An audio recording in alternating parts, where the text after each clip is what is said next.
Good evening, everyone. Oh, that's a little loud. All right, so welcome to our budget presentation. Got a small crowd tonight. I'm just gonna hit the highlights. Go through every single slide, but so this is the budget as of today. As you can see, it actually went down a little bit since last budget meeting 2 weeks ago. And you'll see that it's about a $1.3 million increase, and that's 4.9% increase over the current year. Yep, Just for the public. This budget includes our current budget, what we have this year rolled over. So everything that we currently have this year, a couple trimming here and there, but that's rolled over, so that's what's included in that. And it also includes items that were in our COVID funds into the general fund. So our cost drivers, one of the biggest pieces of our budget, of course, are salary and benefits. That's about 70 to 80% of our budget. So of course, we have our salary increases for all of our staff members, our BTA, our CSEA, our admin, and management confidential, our other employees at the districts. Health insurance, that's just been a trend that health insurance is going up astronomically. We're looking at an increase of 14% for Highmark, 9.1% for our prescription plan tied to Highmark, 8.8% on CDPHP. We also are running into the issue of our Humana Medicare Advantage plan, running into some difficulties in our members actually leaving that Humana plan to go on our more costly CDPHP or Highmark plans. Special ed placements, you remember that at last board meeting, I actually presented a decrease in our special ed budget from current year. Unfortunately, there have been a few changes in that budget. We've had some new students enter our district, high need students. So we now are having to increase our speech from a 0.5. We currently have 2.5. We're going to increase that from 2.5 to 3.0. We also have a student that's looking to go to an outside placement. So there was a decrease in that budget last meeting, and now there's actually an increase to that budget. And this is Over fair, current year. we'll see that, so we'll have a little bit more information. O&M increases, our building is aging. We have things that we need to tend to, preventative maintenance in place that we need. So that budget's going up so we can tend to those things. Of course, we've got this capital project that we'll be voting on in May. And hopefully when we get some of those items addressed in a capital project, that budget will go down for that preventative maintenance. But right now, we are having to tend to a lot of the items in our aging buildings. Transportation increases. Again, we've got an increased cost of buses. A bus that used to cost $125,000 a few years ago now is costing about $160,000. So buses are just going up astronomically. That's the price of everything, really. So those are going up. We have an aging fleet. With that, parts are going up, so our part budget has gone up. Just to maintain that fleet is quite expensive. If I could just add to that, what I found is that the newer buses, believe it or not, are breaking down more. They're not as, I don't want to say not as good because that makes it sound bad, but they're just more repairs. Yeah, really, and the technology makes the repairs very, very costly. Because if one of those major systems manages one of the some parts, we can't drive the bus at all. There's no working around it. And then certainly there's a worry, at least on my part, about the initiative to go to electric buses. We're not doing anything about that right now, but certainly we have to mind because we have to be planning for it. And also as a district, we have the obligation to transport to private schools within the 15 miles. So currently 2 of our runs are contracted out, which has a cost of about $100,000 for each of those contracted out ones. We currently do 2. We are hoping that we're going to onboard some drivers and we won't have to contract out, but right now it's looking like, again, next year we're going to have to contract out 2 of those ones, which again is quite costly. We have an increase in CTE participation. We just have more kids that are interested in those BOCES low tech programs. We've got a number of kids going to the Hudson Valley STEM programs, so kids at Tech Valley. All these have an additional cost to the district. So we're excited to offer those programs. Of course, the items not budgeted for in the current year, we did make some additions to this current year budget that were not budgeted for. Again, splitting the O&M transportation supervisor position. We've added a few aides and a few assistants that were not budgeted for. And then with the COVID funds going away, we've had the COVID funds for the last few years. Some of those general fund expenses were offset into the COVID funds. Those are coming back to the general fund as well as the new positions we created with those COVID funds. So looking at a revenue update, the tax cap is still at 3.5% from last board meeting. We have a loss of foundation aid due to the governor's proposal. So that's a decrease of about $122,000. I am hopeful that we are going to make up at least that $122,000. I think that's gonna be settled, that we're gonna be safe harmless. Yeah. And we're not gonna see an increase, but at least we're gonna see a flat amount from current year. So I am hopeful we're gonna make up that $122,000. We have an increase in revenue from our bank accounts. We have some investment bank accounts which have a higher yield. We've done very well with interest, more than we expected, so that's a positive. Then on the flip side, you But know, it's not enough to offset any of the accelerating costs, correct? no. I think that's important to note, because yes, it's It's not positive and millions, it's but, real, yeah. but it's not gonna make up this huge gap. No. And next year it's actually budgeted for more, so. And then a decrease in wine and school tuition, that's been happening over the last few years. We've had fewer kids that have chosen to come to Tamarack. So the budget as of today, the gap is about $1.6 million, and that's without the use of fund balance. So when you take into account appropriation of $500,000 of fund balance and $300,000 of reserves, we saw a gap of $800,000. And then audit and finance, the board kind of tossed around possibly using more of fund balance to offset that, but once you start using fund balance, you're gonna rely on it year after year. So while I do think it's not a bad thing for us to chip away at that, it's also not good if we use it all in 3 years. That's definitely not what we want to do. Yeah, so one of the things, just to kind of update people that were here, a couple of things that we're gonna provide the board as part of our conversation. We're just gonna be looking at, where are we transporting kids, how much money does that cost, some of the line by line stuff. Looking at some of the insurance options to see if we have any flexibility in there, if there's anything that we can do immediately to cut down on some of those escalating costs. But again, one of the hard parts for me, certain percent, is that we can't have year-to-year projections. Everything's last minute, budget will be late, you're always scrambling at the last minute. If we had something to be a little bit more planful, so that's always been a challenge. So I'm not gonna go through each of these, but you'll see that some of the areas have gone up, it's gone down. We've really looked into these, and I mean, even trimming $300 where we can. That's how much we're looking into the budget, piece by piece, just to see any little bit we can cut down.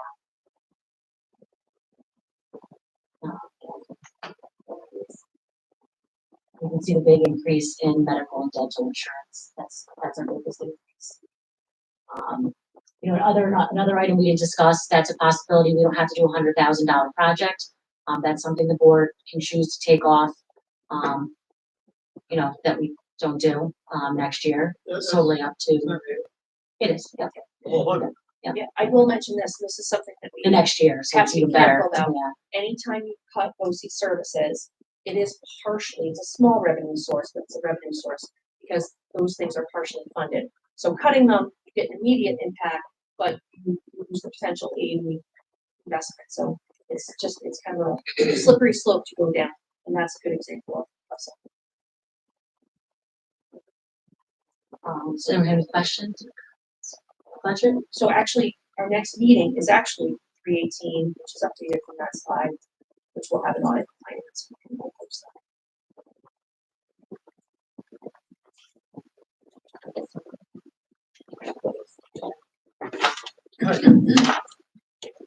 So that brings us to approval of the meeting minutes. Put that on the table. Leah, Danielle, all in favor?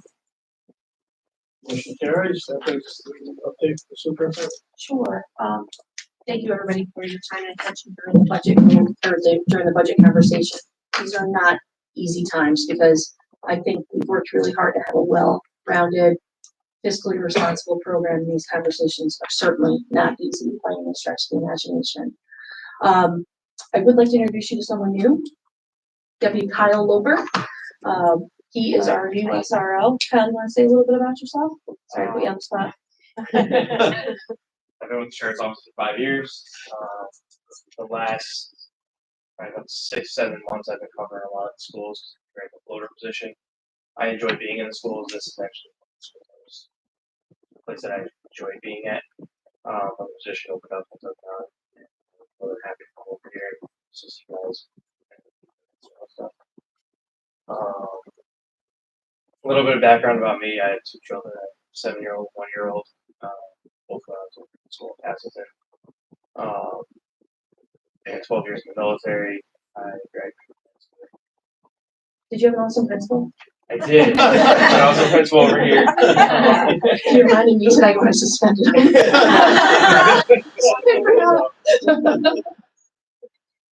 I'll tell you later.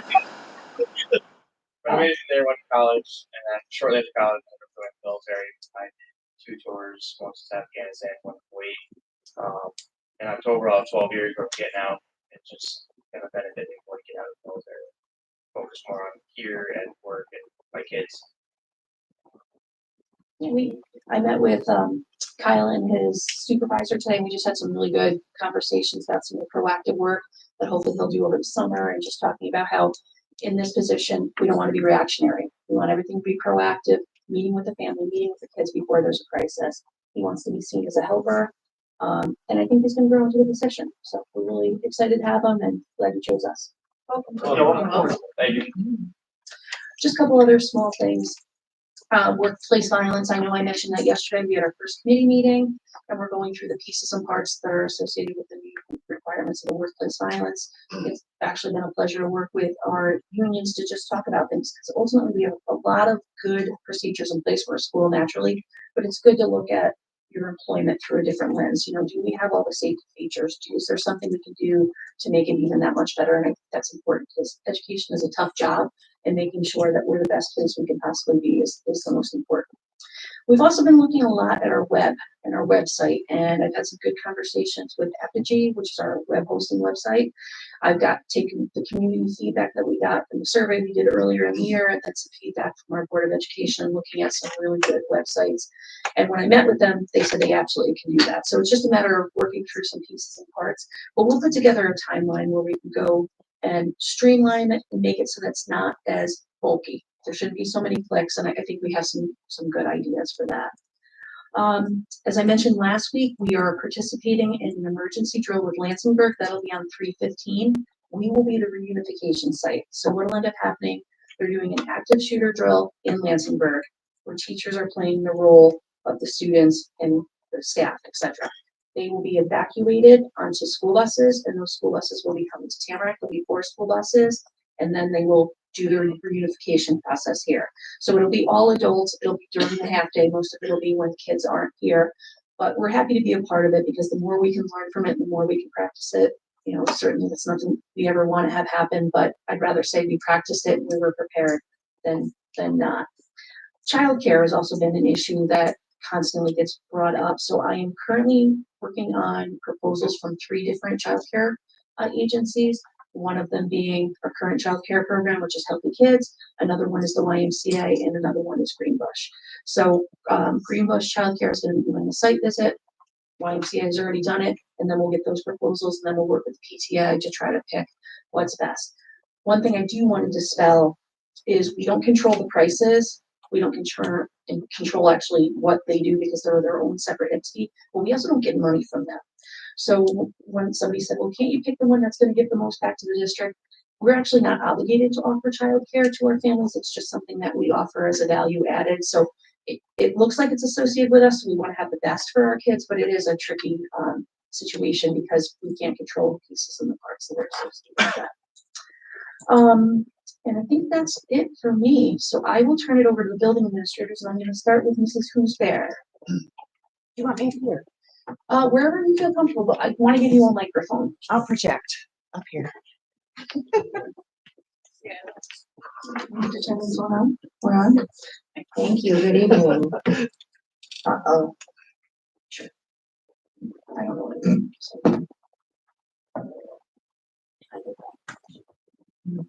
is. I did it. I don't.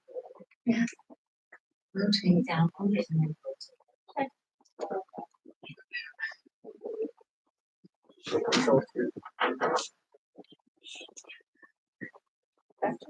Shift control. How does that even happen? Oh, I didn't do that. For those of you that don't know, this is Jody Boothbear. Jody is our director of special education, and she is responsible for a lot of things in our district. She manages our homeless students, she manages foster care, she manages 504s, Medicaid. There's myriad of things she's responsible with.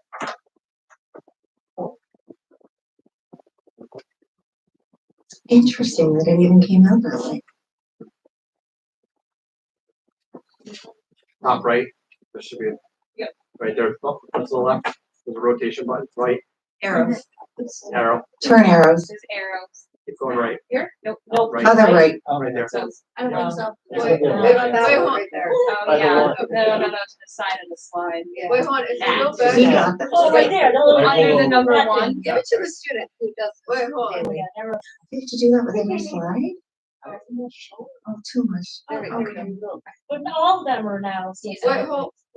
How do If you you go at go, once? if you go back to the PDF, like not this one, like if you exit this, Yeah. and then exit this as well, Sorry. if you hit open with on the top, could you do, oh, I was gonna say, could you do Google Doc or Google Slide? It's Google Slides, just saved in a PDF format. Oh, yeah, I can't open it as a Google slide. Well, it's in PDF.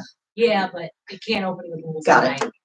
Oh, here we are. Interesting. Okay, Well, let's we'll go. rotate each one, so now you can go to the next slide. Since you know who I am, annually I speak to you about where our special education department is. So today we'll talk about just the special education staff first and what that professional development looks like for them. We will then discuss the 504 CPSE, which is our preschool and CSE data. We will talk about district programs and services, what they look like, what we've added over the years. And a new slide for us today, we'll talk about special education versus school improvement. And then I'll outline our specialized programs and services that are mainly out of district. And then also I like to present our data on transportation because that's always a thank you to them. So on the slide that you're looking at now, we are planning to maintain all of our special education staff. We are always including our special education CSE secretary, Laura Perfetti, who puts together a lot of the data that you'll be seeing today. We have 14 special education teachers total. This year we will have, we see 5 at the elementary. 1 will be redistributed to the secondary level for a brand new program that we are creating at the middle school level. And we'll talk a little bit more about that. And we have 10 special educators, or 9 secondary special educators. We have 21 teaching assistants currently, with a couple of teaching assistants retiring this year, who we will have to replace. 11 are at the elementary schools, 10 are at the secondary level. And 2 aides right now who are servicing students, one at the elementary, one at the middle school level, for significant medical needs. I don't anticipate those needs going away. And with what Stephanie Steinhardt talked about earlier, one of the changes that we made just in the last week, in addition to our 2 social workers, is our increase from 2.0 speech and language to 3.0 speech and language therapy. And that 0.5 increase will be seen at the elementary level. And this is we've been teetering on this for a while, and given the recent registrations that we've had in the last 2 weeks, which has been a significant increase, and also the significant increase that we've seen in initial referrals at the school age level, if any 1 or 2 of those students qualify for speech and language service, we were already at the max level to begin with. So this just gives us added room for servicing those students who will become eligible very soon.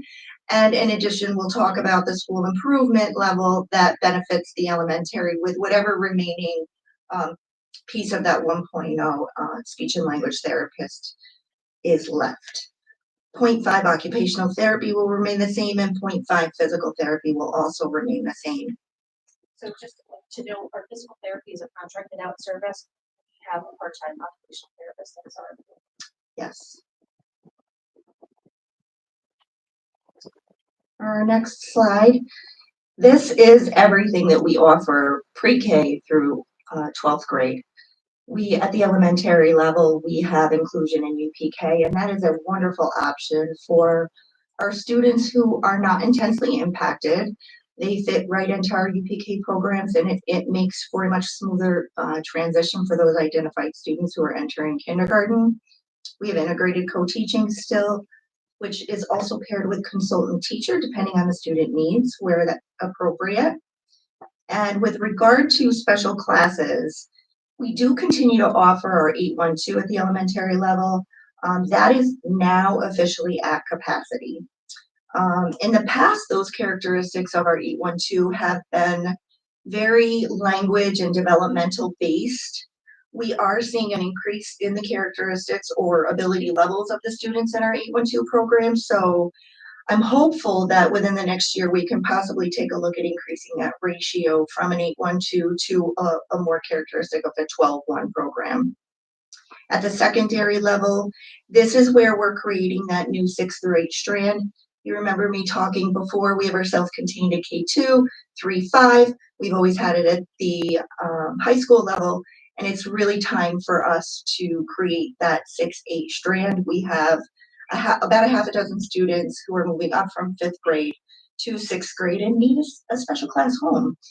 And where we can, we'll continue to push those students out into gen ed classes with support as they're able to do so. Of course, our high school class continues to remain the ratio of 15:1, and our skills kind of naming of that strand is changing more to a concept strand. And what I mean by that is we're focusing on critical concepts for students who still might possibly have a chance if they're hybrid, meaning if they're staying in our special class for some of their programming, but going out into the general education setting for some of their other parts of their programming, they still may be able to maintain a Regents pathway, and some may need to maintain a CDOS pathway. Those programs will still continue to offer the work-based learning, which is including our catering, mail, IT department, building and grounds, and our work-based learning. As that expands, we will be going off-site with our seniors at some point in time, and looking for real jobs for them to interview for and obtain. We still offer consultant teacher in English, math, science, and social studies, which will hopefully be covered by a special education teacher next year if master scheduling allows, where in the past, our teaching assistants had primarily been covering our science and social studies classes. So that will be a nice change for our general education teachers to have that special ed support. And then we do maintain our testing room teaching assistant, which it's often difficult to only have just one, but it is an added benefit in addition to our special education teachers who support those testing accommodations for kiddos when we test and they have to leave to their meet their accommodations, whether in a separate setting, on a separate device, or with human accommodations to support them with their test taking. That's it for that. This graph you will see year to year.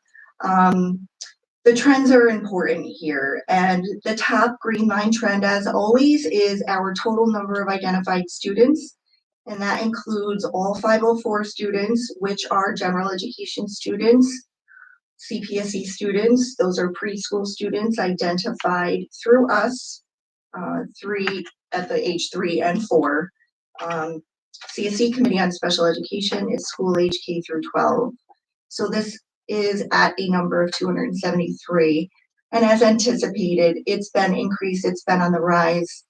The yellow trend illustrating the strong, consistent over time too. But it's really important to note the high number this year because it's expected to increase, it's expected to continue to increase. Our yellow trend is our special education students, our blue trend, which is our 504 trend. Those are our identified students who are substantially impacted by a medical condition.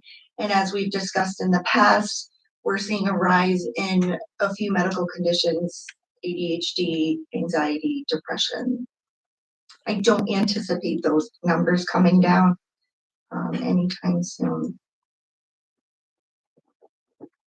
So as these numbers increase, one of the reasons why I want to talk about school improvement a little later down the line is because as these numbers increase, where we have already met with 50% capacity in a certain grade level, where there are already half of a class with identified special education students, that's where New York State draws the line.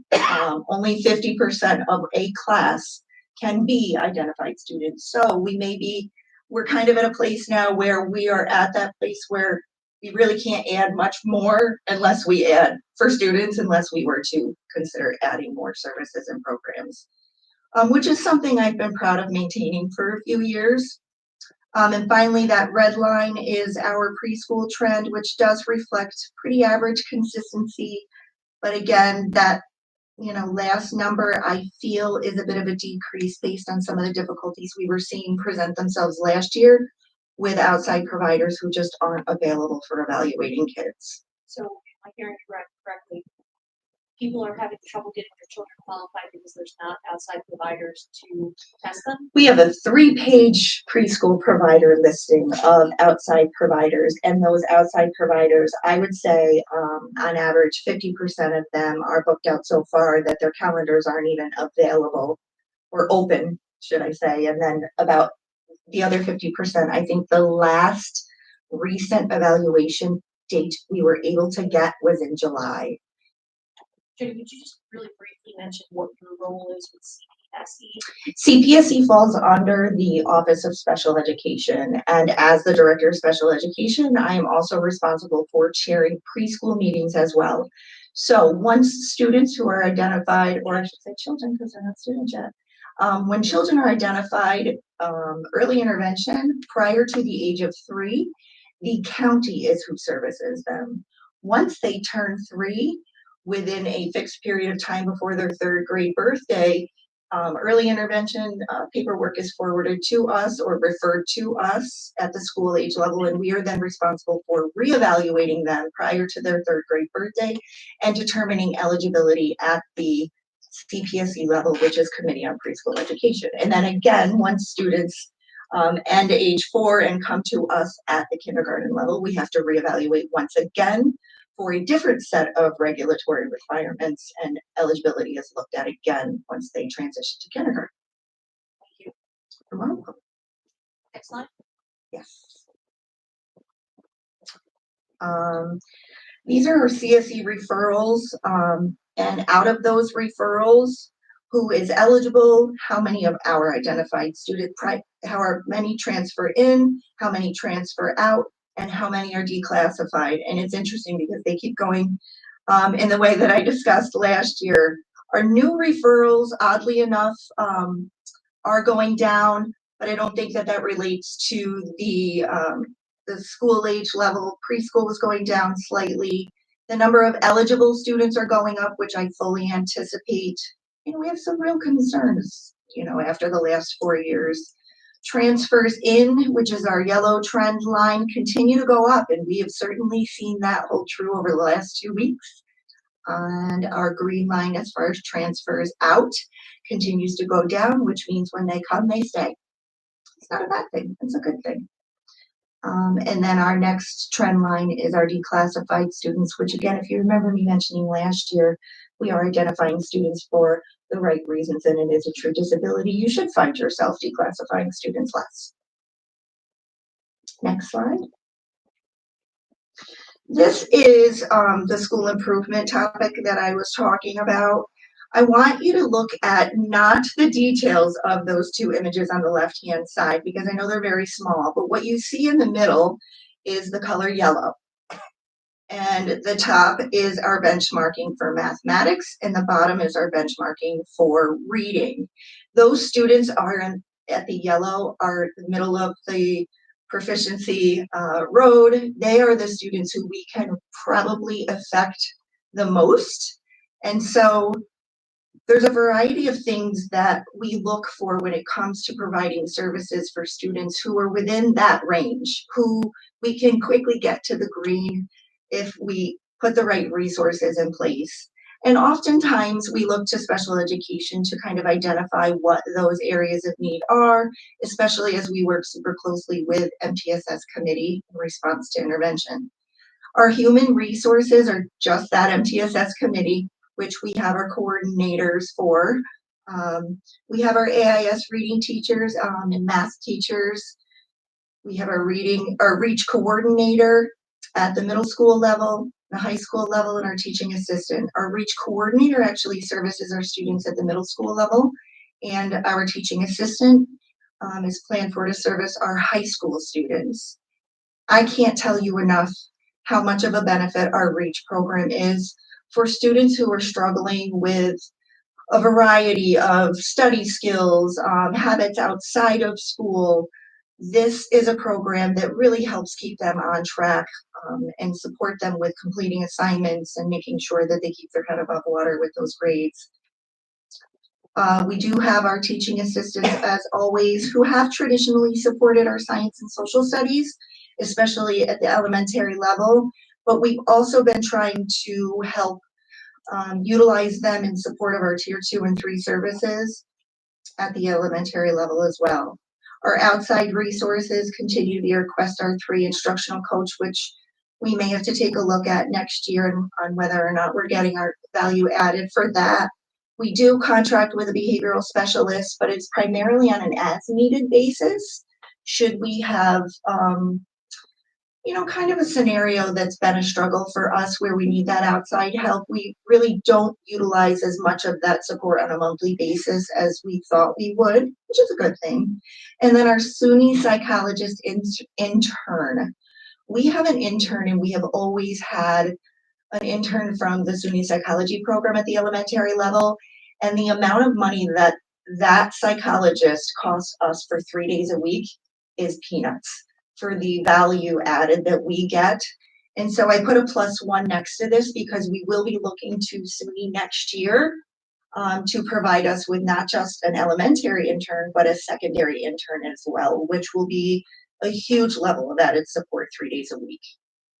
I will mention the SUNY interns, I would agree with Jody, the They're value added phenomenal. we get, a couple $1,000s, and they're almost a full practicing psychologist, so they can do a lot of the work, they can do a lot of hands-on. They do a lot of our, and they are required to have their hands in a variety of different areas. So they must attend some of our special education meetings. They must conduct evaluations. They must present evaluations, and they also must conduct FBAs. So it's a huge benefit to our buildings. Our current one is a Democrat. She is, yes, she's amazing.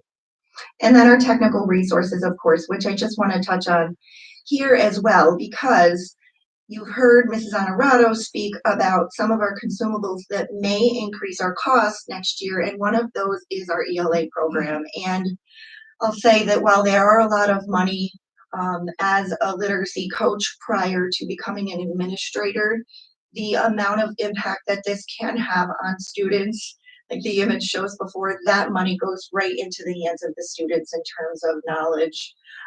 I will say, I won't reveal it, Mrs. Honorado, but one of the programs that the teachers have really worked hard to look at implementing, I've implemented in 2 different districts, and the increase in student proficiency was profound. So I'm looking forward to that if that is the one that they end up going with. And then our renewals, of course, electronically in the area of iReady. We'll look at Intervention Compass, Google Read and Write. Google Read and Write is available to all students, not just identified students. And again, for the $1,900 for the K through 12 site-wide license that Google Read and Write offers our students, it's an immense tool for kids. Voyager Sopris we'll be looking at as we transition to the new reading program. That may not be something that's needed any longer. And Unique Learning is a program that supports our more developmentally delayed students in our special class program. So that will likely continue to be a need, as the differentiation levels for those students can be pretty extensive. Any questions on that slide? And these resources are really just identified as above and beyond the special education piece, but we do support it, from an administrative level. Next slide. And then there's our out of district students, which I hope you're as proud as I am to see that the green is our total out of district students, which is coming down. I'm always proud to bring students home. Part of the reason why in the last board meeting you saw a decrease in our expenditures was because 2 of our out of district students are coming home. But since our increase in speech as well as some other high need students moving in district where we do not have a program for, again, Ms. Steinhardt and I always think it's fiscally responsible to make sure that we anticipate at least 1 or 2 high cost students coming in at least each year, because it could happen tomorrow. If we don't add that buffer in, you could potentially dig into your general fund budget. Have the appropriate fund balance to do this, and I'd say this is one of the areas that it's most volatile. It's Because very the- well. The swing is very significant. And quite frankly, some of the escalating prices you'll see reflected in some of these places. Questar, the budget is going up again. Very few places offer certain programs for child with significant disabilities. You might only have one place to choose from. So, if we have and can service it enough kids to open a classroom and we have room and space and feel like we would do that. And that's one of the things we saw Jody in terms of shifting teacher from the elementary school to the secondary school. So we're going to create a class to serve some of those things. And we are working very closely with Lion Skill to sort of balance out our programs. You know, we have the K2 and the 3-5 program. That's more of our concept strand, which is our moderately delayed kiddos. And just speaking with the director today, we do have one Lion Skill student who has semi-officially chosen us for our concepts life skills classroom at the high school. So I'm pretty proud of that as well. And it offers a better experience for our own kids, because the more similar kids to them, they can have a more robust classroom experience. It's not just them and a teacher. That's more meaningful. They should interact with similarly able peers. Yeah. Our number of Questar students keeps going down, and that's primarily because of our graduates, as well as some of those Questar students have come home recently. And public students, I don't anticipate that going up, although we do have a nice relationship with Averill Park. We have very similar programming here, so it's really only just a matter of whether or not we have a space. But primarily, it's the same characteristics of their programs as well. So I just want to clarify, with the public school, if we can't offer the program in-house, one of the things we do is we look at our neighboring districts to see if they offer a similar program and we'd be willing to take our students. And in this case, we have a student that's going to a special class at Eagle Park that they offer that we don't. So we pay Eagle Park. You can move to the next one.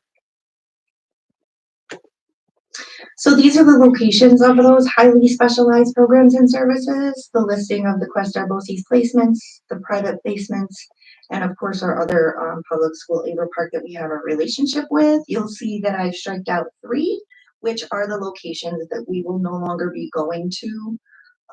We haven't gone to Vanderheiden since last year. Robin Sobel, our student, is graduating from, and St. Coleman's is one of our students who we are bringing home. And our other contracted services, which are also for high need students as well. We have TBI, which is teacher of the visually impaired, and TOD, which is teacher of the deaf, who we contract through Complete OTPT and SLP. And then University of Albany, of course, our school psychology training supports. They also do support us in our programs out of district as well. They go on site. It's one of the requirements that they have as well, to make sure that they interact and evaluate a student that is in an out of district placement also. So they get that experience with having to connect with our students in a whole other school, sometimes a half hour away. And our behavior specialist, speech and language therapists, who are also working with some of our high need students. As you might remember last time, we do still have one student working at home, and of course those therapists are working with that student as well. I like to include our map, which is on our next slide, to show that our buses aren't going to as many locations. So we're down to 7, still a lot, but Todd Voital, our new transportation director, is settling in nicely, and I thank him for a lot of his hard work. He has a lot of changes throughout his day, and even as the McKinney Vento liaison, when a homeless kiddo has to be identified and picked up from here, there, or everywhere, he really comes through for us. So they've got a lot on their plates too. So I thank them. And we also, especially with our family disabled kids, have to be really careful with how long they're on the school bus. So we're like, see, no, just come along with us a bit longer. That might not be true for them. And one of the students, who we gave a lot of thought to coming back was graduating from, albeit a local school, and then potentially having to transfer all the way over to Skodak to the Maple Hill program that Questar offers, and that probably wasn't going to be the best choice either. So overall, it was just the best decision to bring that student back. Any questions on tonight? But that is all for my report. Jody, thank you for putting that together. I appreciate it. And we work, particularly at this time of year, when Jody's doing a lot of annual reviews. She'll have one and then she'll run right over to my office. We have this change, we have this thing. So you'll see that special ed money in the budget change on a daily basis. I'm sure. Does anybody have any questions for Jody? Comments? I still want the work-based learning kids to come and present, but I would like that as well. they're graduating to with a larger crowd. Right now, we're interviewing. Thank you. Mr. Rizzo. Good evening. A lot closer this evening. I want to also welcome Deputy Loper. I want to mention Kelly and I BPA felt that it was a very collaborative process for us in County in terms of hiring. We appreciate the opportunity to go down to the sheriff's office, and we were able to interview a large group of highly qualified officers. So I think what you see here is what we felt with the superintendent collaboratively was the cream of the crop, so to speak. It was a tough choice at the end, but there was Kyle rose to the top. And he'd been here a lot previously, subbing for us, and so far he's very forward thinking in terms of safety. Met with our safety team already with a lot of great ideas. He's hardworking, see the initiative he has, and something he said to me that stood out was he always wanted to be an SRO. Something he's passionate about for the right reasons. So I think we're really in a good spot having him on board. I would say Kelly probably said the same thing in terms of having Loper here. So welcome aboard. Want to mention our SAD Youth Summit today. I was able to join Shannon Dankworth. This is the second year we've run this, maybe previously. Lisa Parker had run it previously. Mental health, Jody mentioned that as well. Depression, addiction, suicide. The thing I learned today, suicide in teenagers up to 30 years old, but number 2 cause of death in young people. So a lot of really great presentations today that our some of our leaders in our building saw. Mostly juniors that attended.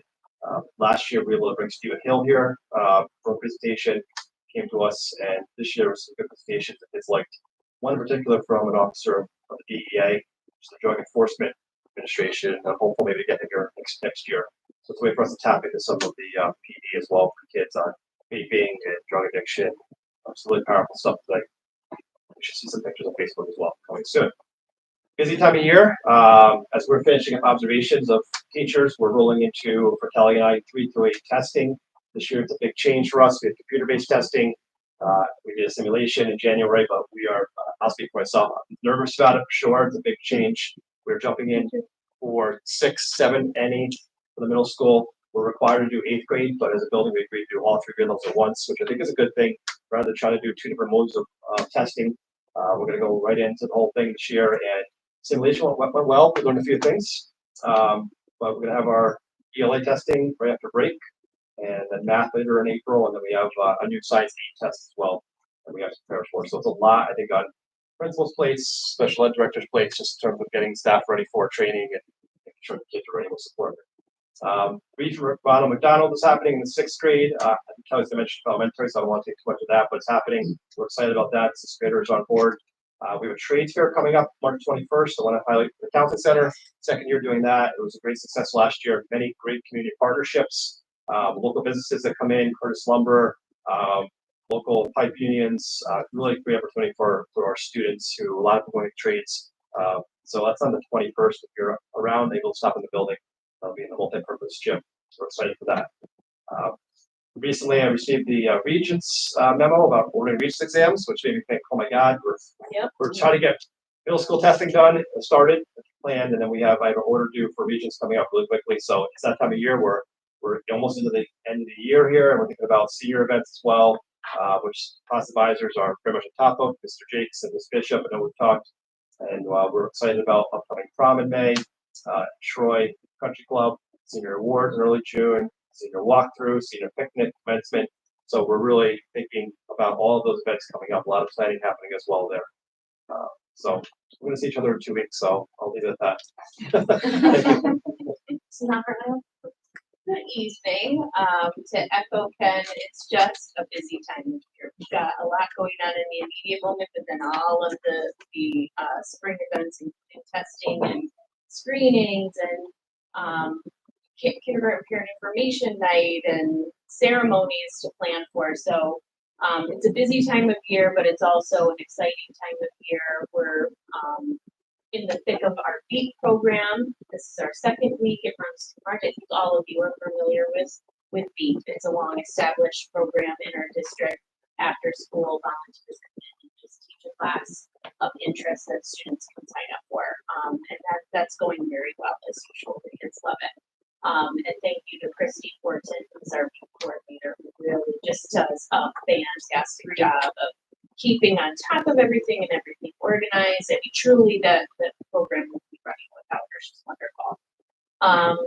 We were able to have a musical preview for our elementary students this week. So all of our elementary children were invited to see the dress rehearsal of Joseph and the Amazing Technicolor Dreamcoat. And I mean, don't take this the wrong way, but I am blown away by how much our children loved it. And that is a true testament to how the production came together and the performances of the students. And I'm saying that because I don't know if any of you are familiar with the show and the storyline. And it's 100% sung. And it's a story that maybe doesn't really connect with something that our younger students have a lot of background knowledge with. So I'm pretty confident that maybe 90% of the kids didn't have a solid idea of the plot. But it didn't matter. I mean, they loved it. They were clapping along with the songs. They were engaging with the performers. So I'm hoping that it was also a nice boost to our student performers as they're wrapping up their rehearsals before the big show. I just want to mention one thing. Ticket sales are high. And it's really kudos to all the adults and all the kids that put into this. But have you guys seen a little video clip online? I'm hearing from community members, it's really, I think a student put that together. Yes, yeah, it's pretty impressive. A testament to the flight and also the students that put it together. It's great. So it's going to be Friday and Saturday. And there was one of our kindergarten students who, again, you know, I always have high expectations, but I'm confident that this child did not have a deep understanding of what the plot was. But when he was sharing how much he loved the show and talked about how his eyes watered when Joseph was in the jail, I mean, they really were engaged by these performances. So we really, really appreciated having that opportunity. And it's nice for our younger children to see what's possible for them as they forward in our school district. We're also in the thick of Read for Ronald. This is something that we also link to our character education committee. So at our morning program later this month, we'll be having a school-wide celebration for how many minutes were read, how much money we raised for Ronald McDonald House charities.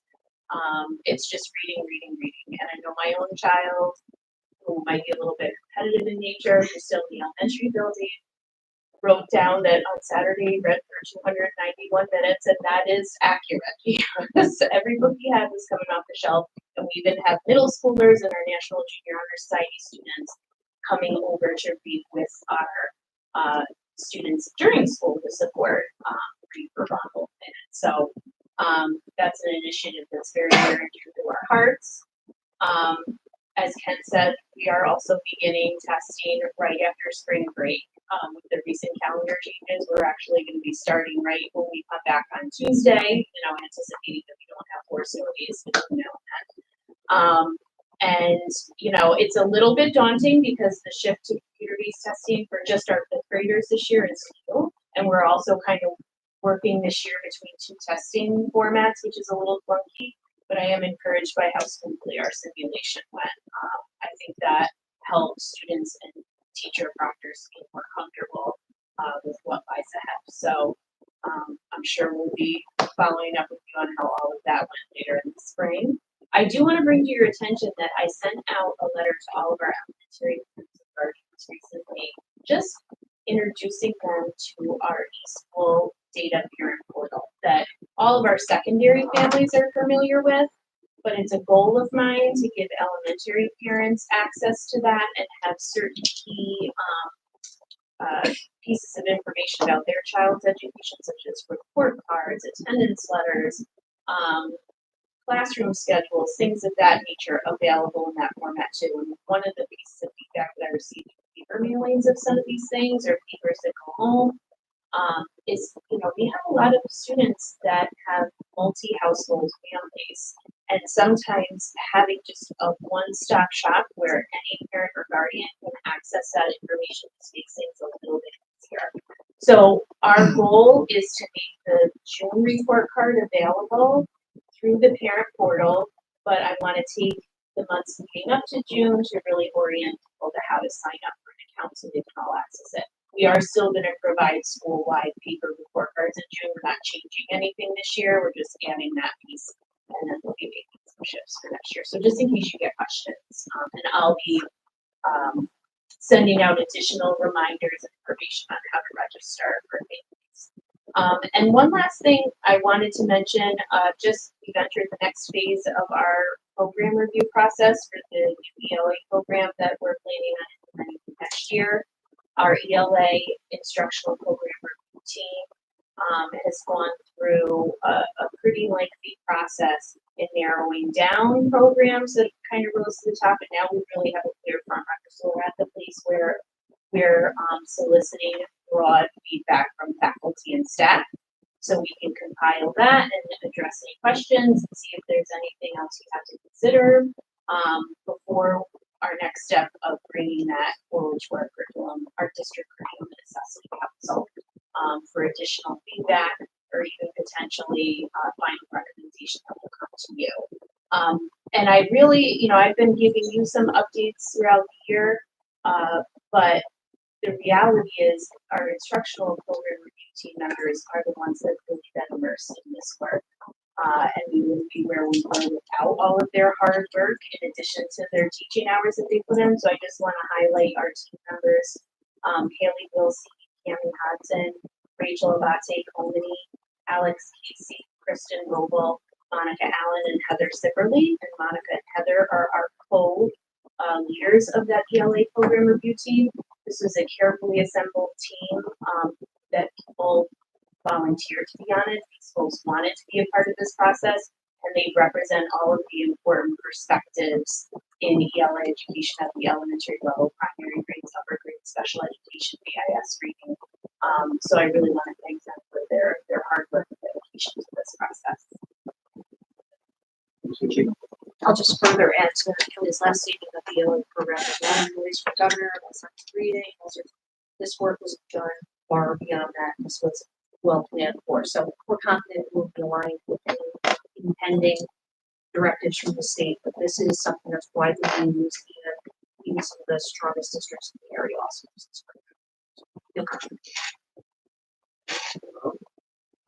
So since last meeting, there have been some events happening around the school. First, we had winter break, which was very nice and much needed. Also, there have been many students preparing for our school musical, which will actually be happening tomorrow night as well as Saturday night.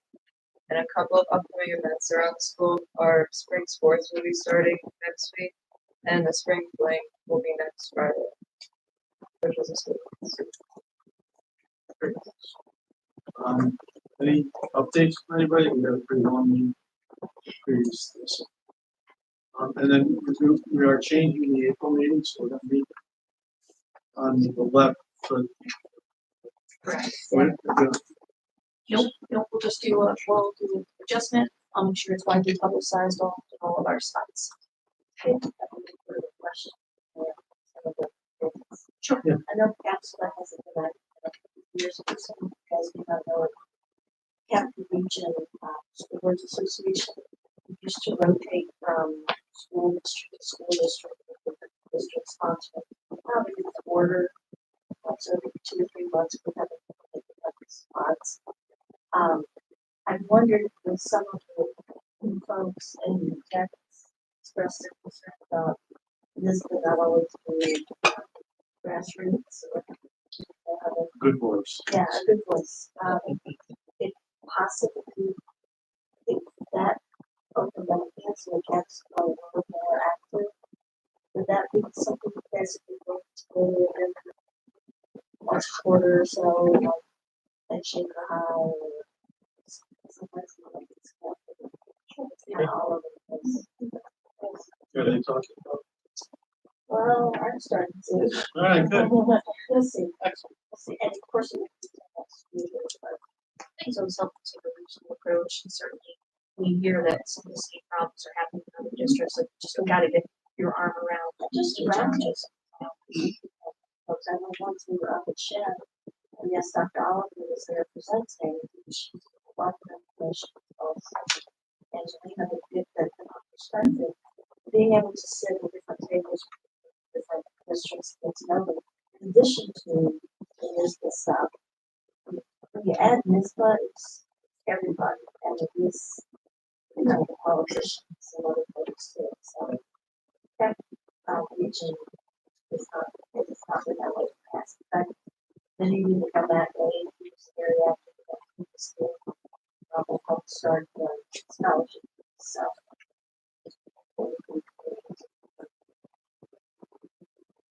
And I'm sure we'd be willing to host as a site too. We think there's joy in terms of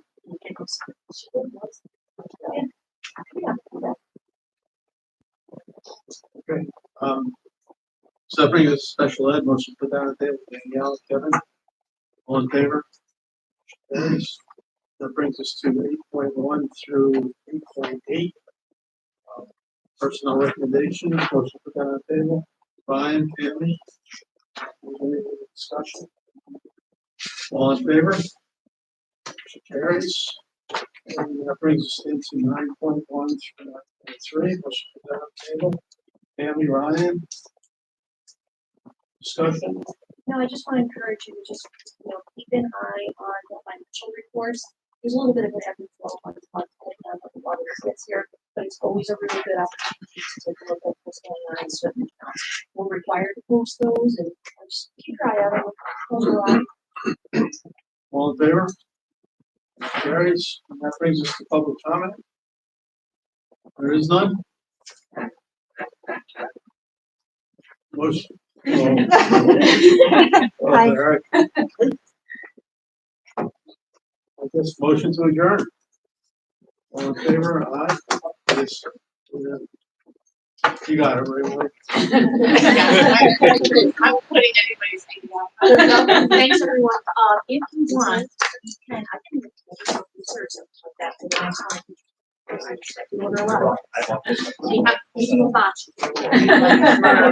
Imagine why we have a But I'll go through it. I'll send out some things that we asked for today and then more. And I'll have it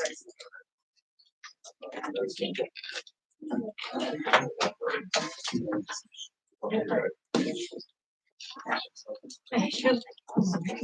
I'll pick up one more. Thank you. We've been sitting for so long. You know Zach Sharp? I do, it's my cousin. I know. Okay. Meeting. I love him. It was in the. Oh, he's like, right? Yeah. That's like a